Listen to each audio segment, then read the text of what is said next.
hello everybody, hello. Welcome to Tea Time Tuesday. I don't know why I'm always shifting to this side. I don't know why. Anyway, my name is Emma. Welcome.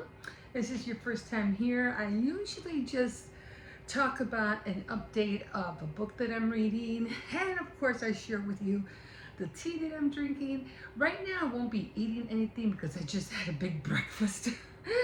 so so I'm like kind of full, so I don't want to munch on anything else right now. But we are having some chamomile tea.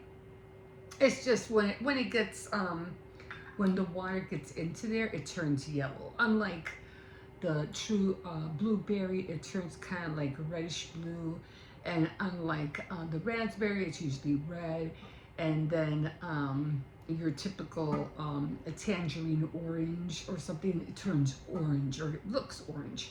Okay, but and that's one thing I like about teas. I like the colors, the different colors of teas. I'm not too fond of black tea. I'm not too fond of green tea. Although I do hear green tea is good for you, but I'm just not a fan of it. Okay, so I'm just gonna pour my water in here. I'm gonna do it slowly because I don't wanna spill anything. Okay. And I did remember to bring my sugar, yes, and I did clean my top. Although this guy, when it gets dirty, it's hard to clean. It really is. And I did remember my spoon. Okay, you came to sit over here after all? Okay. So I just love the color. It's just so nice and yellow. I love it. Okay, so yeah, I am going to talk to you an update. I didn't read a lot about my Korean deli, but I did read enough to find out that something's going to happen. Something's not going to go right towards the end of this story. And I think where I left off on it was where Kate had her sister fly over to help her with the store. Gabby is working at a bank to help, with the financial status that they're in. And Ben is still working at the Review. And recently he came to Chicago, like this just happened, right?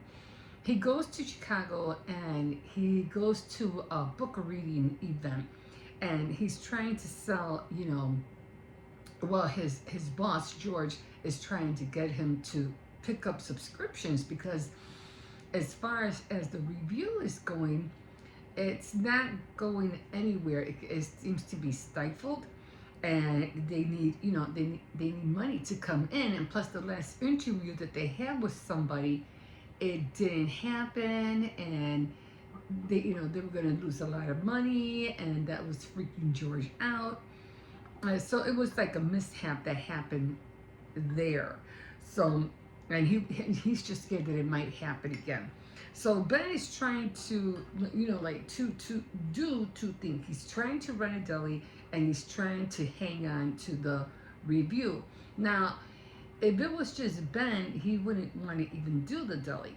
But that was his wife's dream, and he just wanted to help her reach, her goal. Even though I don't think for him, I don't think like he really cared for it. But yeah, that's what she wanted to do, and he just wanted to help her. I gotta buy one of those T-balls, cause this is hot. I just do it with my finger.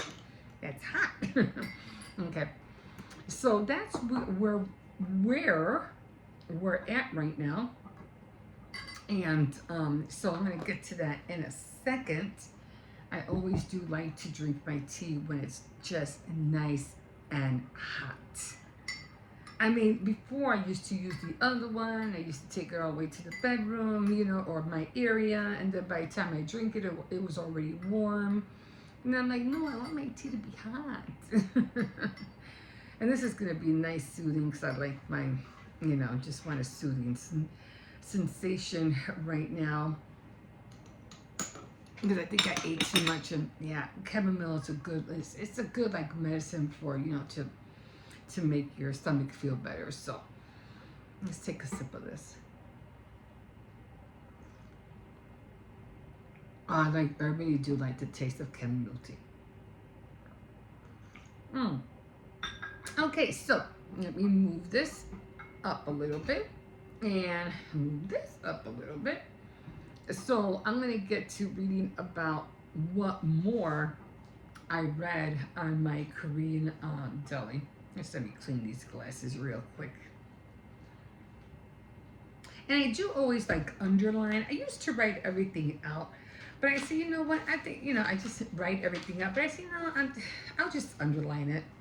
And it'll help me pinpoint, where I was. So, okay. So we were on here, and I think I didn't leave any, I didn't put a paper on where I began and where I stopped. Okay, so I think, yeah. Let me go back a little further. Okay, so as it was for Bridget, Bridget is like, she doesn't want to work at the review anymore. And she's like, I'm done with it. I've been here too long and I just want to move on to something else now. And of course, George does not know that. So they were at the, what do you call it, this Chicago event. And George was asking him, like, how many subscriptions have you sold? And he's like, he asks him, 20, 50, 100? And really, George, I can't say, he said, because he's like, I haven't sold not one. But he's like, but I'll let you know, So then he, he promises to bring home, and this was right after George called. He goes, I'll promise to bring home double that. Like, I'm gonna bring home 200 subscriptions. Like, really? Okay. And then Bridget looks at him like, are you off your rocker? We haven't even been able to get one out of here, and you're already promising so many. So Bridget was kind of like, I can't believe you're doing this. So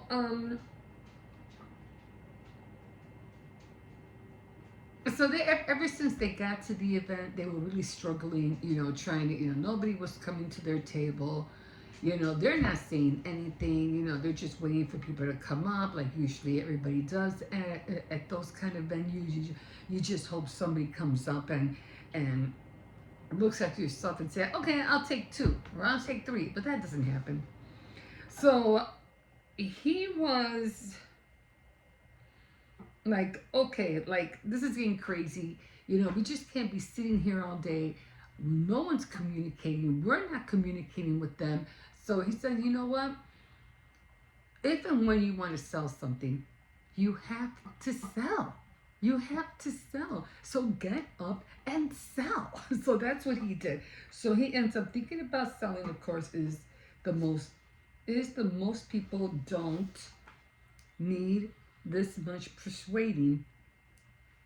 For instance, if they come to a book fair, it's pretty good bet that they're going to buy some books. You need to give them a reason to overcome their inhibitions. So, as surprising as it sounds, the lame stick actually works. People stop, they visit the booth, they pick up actual copies of the magazines, and then out of pity for the poor fool standing there sweating and shouting like a lunatic, they buy the subscription. Well, some of them, not all of them. So what was Ben's new way of selling? He goes, okay, so but selling is the logical next step. It also is one of those unexpected intersections between his boss and the store. It's kind of like he's doing the same. He's selling for his boss, and he sells at the same time at the store. But at the store, it's kind of like the opposite, because people come and they get their stuff, and they come to the counter, and they purchase, but you really can't wait for them to walk out the door. um, with it being with George, it's a different kind of selling, because you want them not only to come and buy something, but you want them to commit. So that was kind of hard for him to get that going. So he was like, okay, you know what? I'm just going to get out there and let them know that I'm selling, this magazine. Come see it. I'll tell you what it's about. And if you're interested, I can sell you, or you can buy a subscription. And that's kind of like how it was working for him. So about 2 weeks later into the review, where things seem to be falling apart, it just seems to happen that um, everything at the review was like nothing was happening. So George comes back and he goes, I want to talk to you. How's everything going? And he did sell quite a few subscriptions. I don't know how many. I should have wrote it down, but I didn't.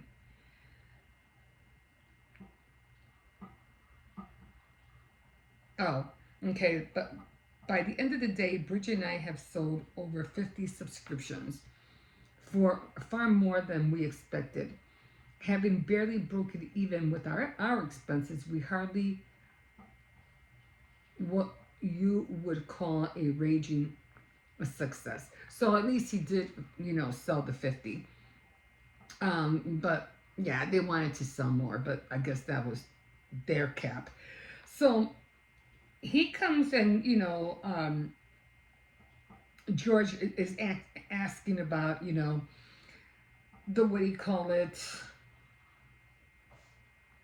He answers the phone. He wants to know about, what's going on at the review. And he goes, well, not really nothing. Everybody, everything is like empty. There's nobody there. He comes in, he comes down. I guess he lives on top. And he's like, where is everybody? And he goes, well, they're not here. And he goes, yeah, I know that. Where's my staff? He goes, well, you let them go on a vacation, remember? So there's nobody here. He goes, oh yeah, had forgotten about that. So after that, he goes, oh, you told everyone to go on vacation last week, George, remember? And he goes, oh, I did. This is what George started the memoir. And then he was talking about, he asked George to come upstairs with him. Let's have lunch together and so forth. And, he started going on and on about, what it was like for him, to run or to start running a company, a magazine company. And while he was upstairs and while everybody was gone, he had like these lonely moments, and he was just overlooking all of his old subscription, all his old magazines of what he wrote. And he goes, well, after reading all of this, he goes, I feel like I'm a failure. Like, I didn't write anything. Like, I look back and it just doesn't even seem like what I wrote was even worth reading. So he kind of felt bad about that. And so he's letting his guard down and sharing how he felt about his whole career as a person who runs a magazine. Okay, so I think that was it. Okay, so because I hadn't looked at I haven't looked at these in 40 years, which was all his articles that he wrote. He wrote for Harper's, he wrote for Sports Illustrated, and he goes, I hadn't looked at these for years. He says, leaning back, he hardly touched a sandwich, and now eyeballing the bar in the kitchen. Why now? It was because I dreaded the embarrassment.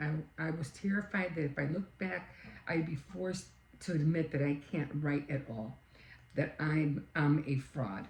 So that kind of like left him like, but at least he did build a magazine, and he did have people interview, but when it came to his writing, he felt like he didn't really write anything.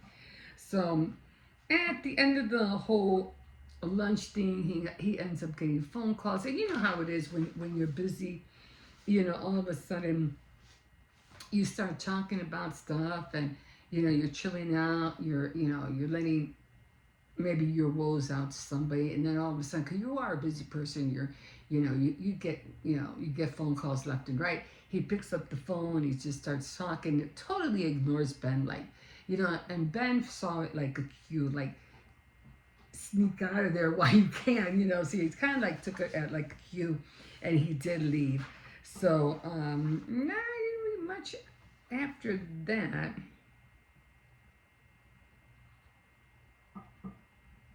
I don't remember, writing anything down. Oh, emo. Okay, so I think that's where I stopped. I don't know why.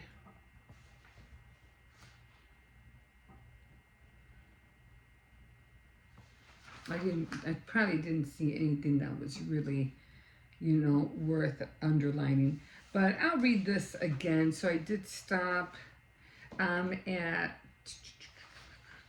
it doesn't have chapters, just has writing. So the alienation of labor. So that's where I'm at now. So all in all, I'm not really sure, how, what is George going to do about his magazine. It just seems like, just like the deli, they both seem to be going under at the same time. So what's going to happen? Is one going to survive? And if one does survive, will it be the review or will it be the deli? Now in this one, Emo,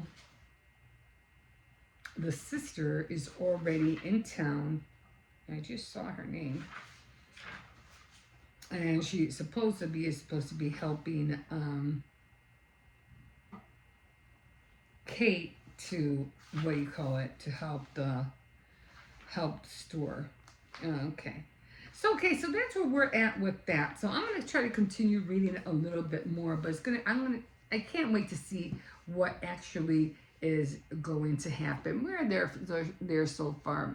So as much as I have to read left is on this side. So all of this right here is what I have left. So that might go fast if I do stay on it and read it, at least 2-3 nights out of the week. Okay, so I did want to talk to you about a little bit, because I know I've been talking a lot about stress relief. And I don't know if I mentioned this the week before or last week, but I was talking about getting rest and the renewal of your body and mind. Now I did take some notes down, because I remember going through some of these things, and like to have a good night's sleep. And I know it's not easy, because a lot of people are saying a good night's sleep is what, 8 hours. 8 hours is sufficient, maybe 6 hours is sufficient. But if you have lack of sleep, then it's not good. And lack of sleep could just get in the way of so many things. Now, if and when you have insomnia, that's a whole different story, because there are times when, and I remember going through insomnias myself, where you just, especially when you have infants, and, they wake you up at all hours, and you just can't seem to re-put in that sleep that you lost, because you're waking up like every 4 hours. But insomnia is that kind of sleep where you just can't sleep, no matter what you do, and you're just up at all hours of the night, and whatever you do, you cannot fall back to sleep. And sometimes people have been up like, for hours, if not for days. And that's crazy. But sometimes when it comes to insomnia, I mean, there's a lot of things you can do for that too. So I wrote down a few things that you can do. So sleep loss does reinforce stress. So if you lose sleep, you can't really regain, the things that you want to do, because you're too tired. And it kind of messes up your day. You can't get the things that you want. And if you have goals, then you have to worry about you can't reach those goals because you're too tired, and it just gets in the way. Lack of sleep is physically and mentally stressful. Um, it interrupts your concentration, deteriorates judgment. Your judgment is undermined. Your motor skills decline, and and then you train yourself to unwind. So in order to regain that, you have to train your mind to unwind and at least at certain times. Now, I do remember, like they say, to avoid insomnia, avoid like eating heavy fatty foods late night at night. And I don't. I never eat anything fatty. If I eat anything, maybe it's just a piece of chocolate and that's it. Lately, I've just been eating yogurt. Get plenty of exercise early in the day. Go to sleep at the same time every night. This way you'll build like a rhythm in order for you to sleep. I always say we have a built-in clock. Just like I'm trying to wake up every day at 5:30 or 5 o'clock, as long as my mind knows that I have to be up at 5, it's automatically going to be up at 5. Sometimes I'll wake up, and it used to be at 6 o'clock. I would wake up and bam, I look at the clock, it's 6 o'clock. So we do have built-in alarm clocks. Go to sleep at the same time every night, and this way your body gets used to it. Avoid working in bed. And I never did like that. I never did like, seeing people working. I mean, if you're reading, typing a little bit, but not to do like really, really hard work in bed, because yeah, that's for some reason, I don't really think you'll get the work done. It's like, you ever read a book to a child and they want you to read them a book, so you start reading the book and all of a sudden you can't get past the first paragraph without you like wanting to fall asleep. I hardly ever read my kids' books when they were little. Like, I'll fall asleep faster than they will. Oh, and another great thing about how to release stress and get the energy that you need back from not sleeping well or lack of sleep, take power naps. Power naps are awesome. Even if it's like for 10 minutes, 15 minutes, or even a half an hour, take that nap, because it does rejuvenate your mind and your body. It helps a lot.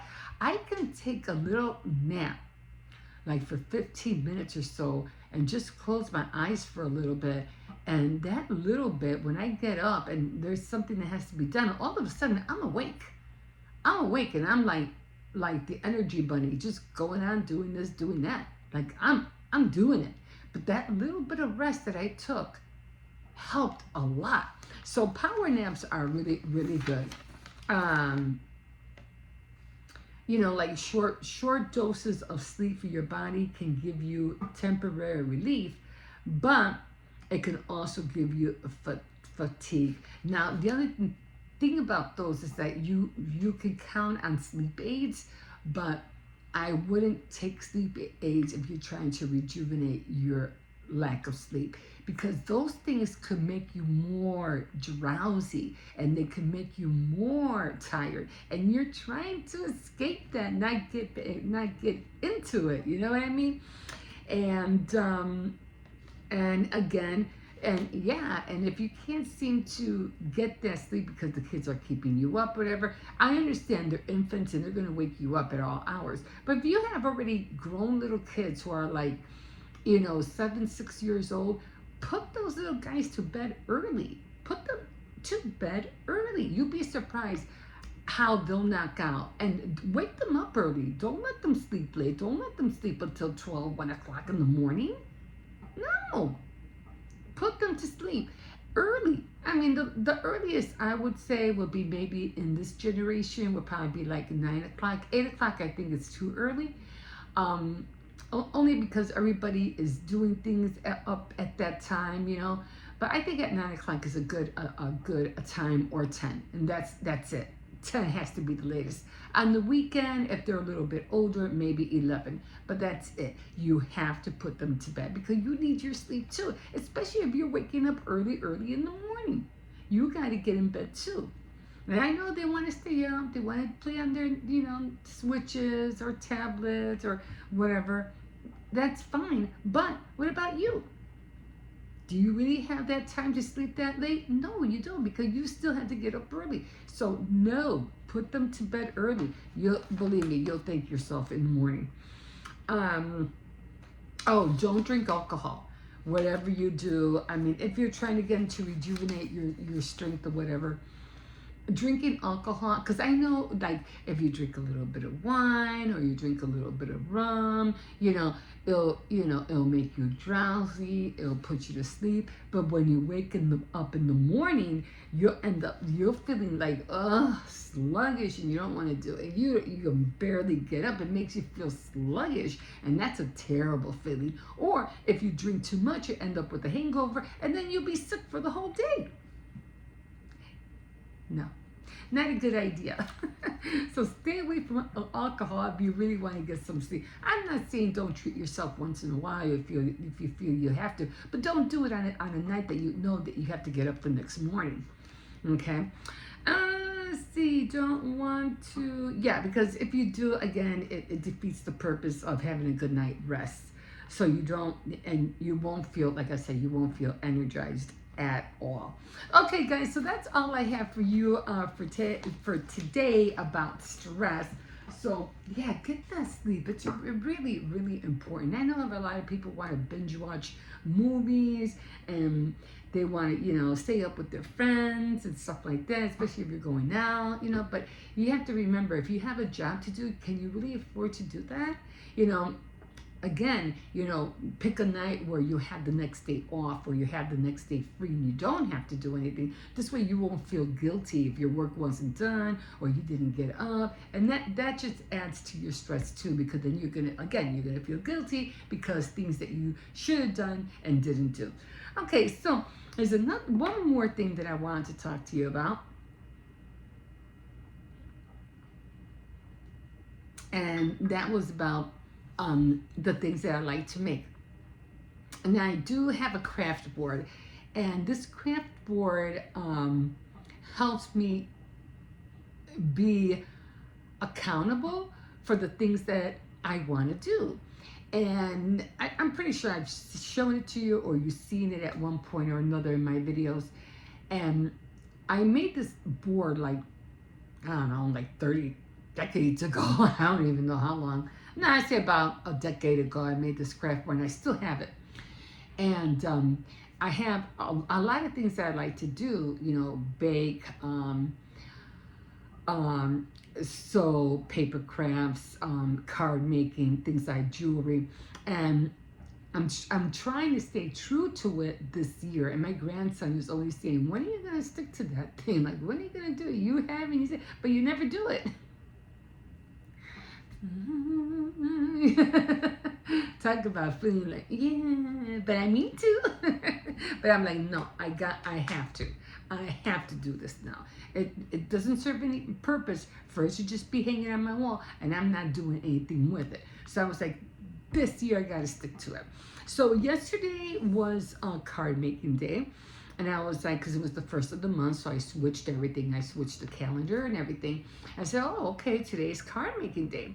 So I said to myself, well, okay, so I have to make some cards. Let me see whose birthdays are coming up and blah, blah, blah.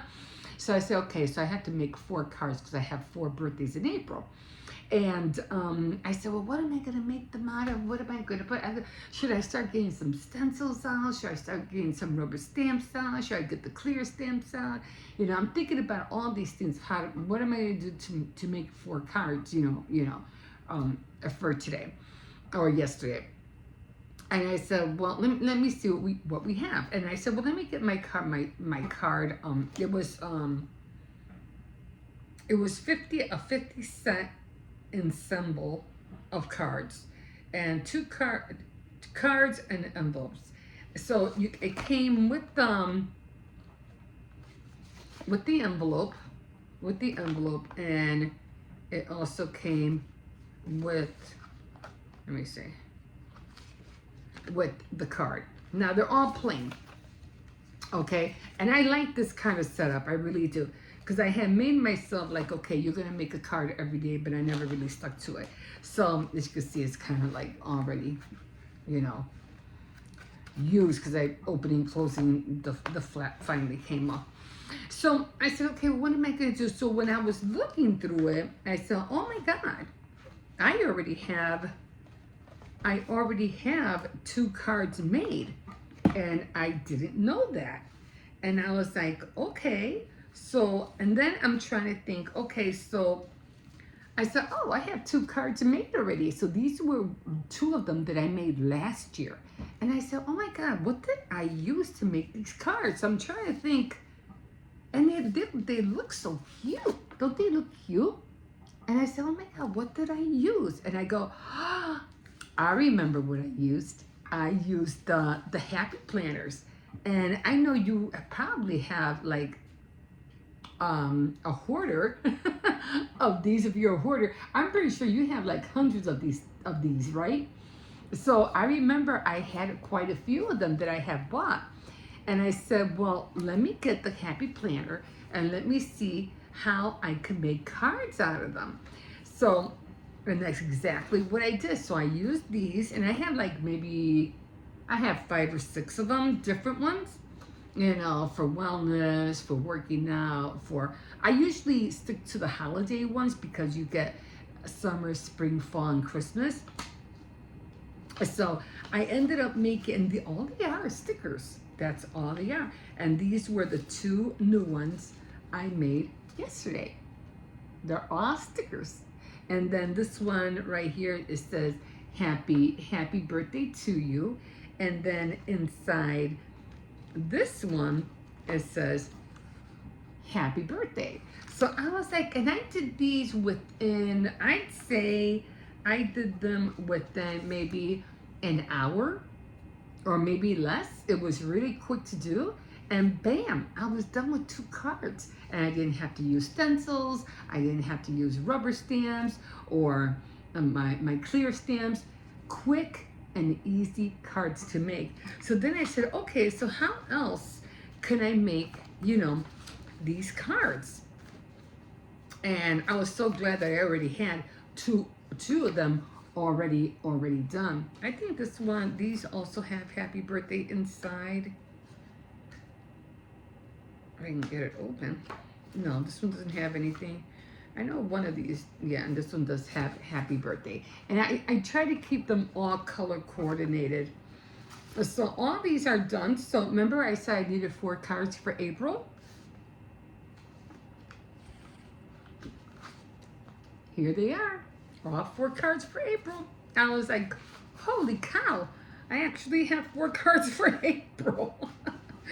So do I want to make more? Sure I do. And I think I could make even more with these because I figure what I can do is, you know how you have all of these guys right here?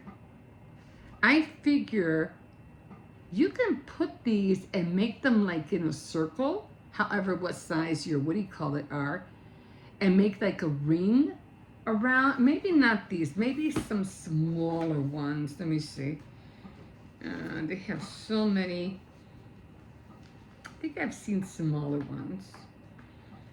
Okay, well, I don't have, and these are good, like, you know, right here for borders right there.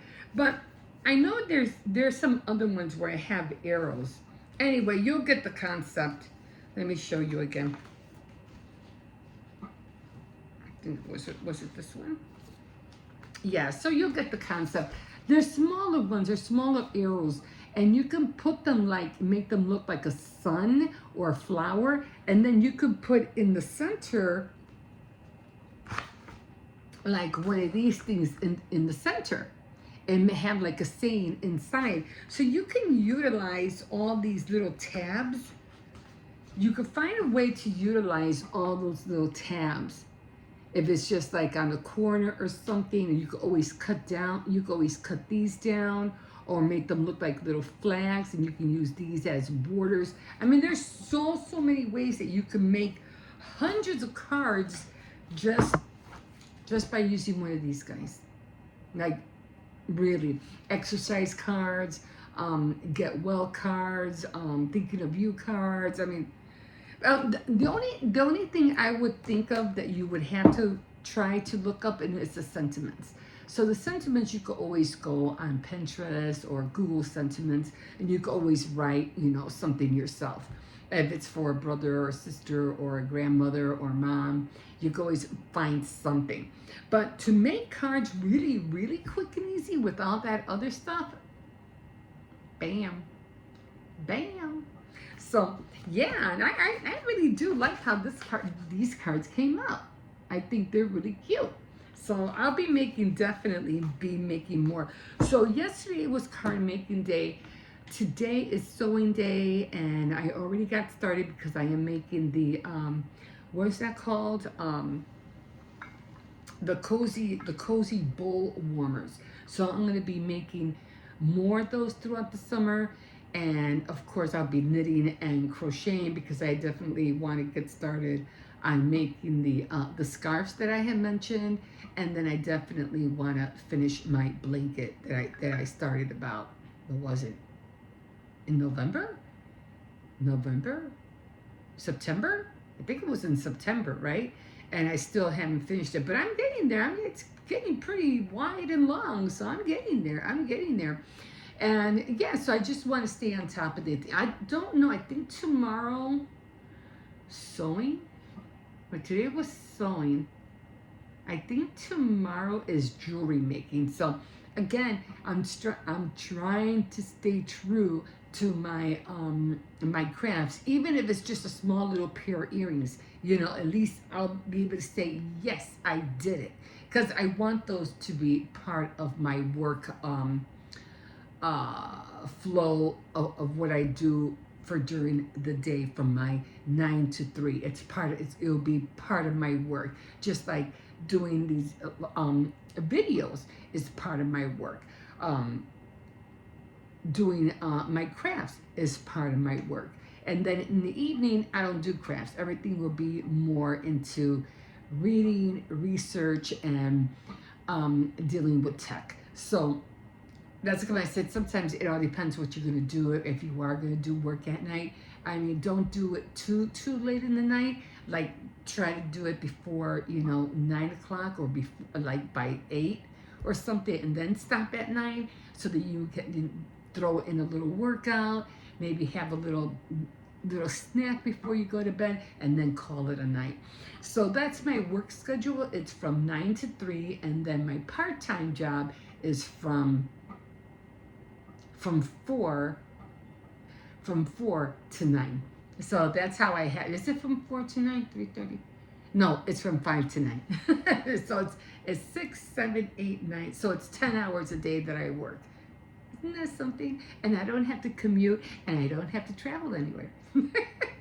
Okay, guys, so that's all I have for you today, and I'm hoping it works out. I really do. I'm excited about it. I'm really happy about it. I already had a big lunch, so I think I am going to skip dinner, because I don't know.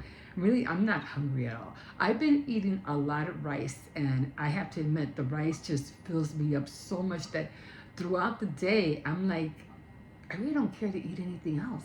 I really don't. Other than maybe, like I said, a yogurt before I go to bed, or maybe even another cup of tea before I go to bed. Okay, guys, so that's all I have for you today. I hope you enjoyed this segment, and you can always like, subscribe, and definitely comment. And I hope these little tips will help you. And like always, have a nice day, and until next time, we'll see you next time on Tea Time Tuesday. Okay, guys, we'll see you. Have a good night. Have a good day.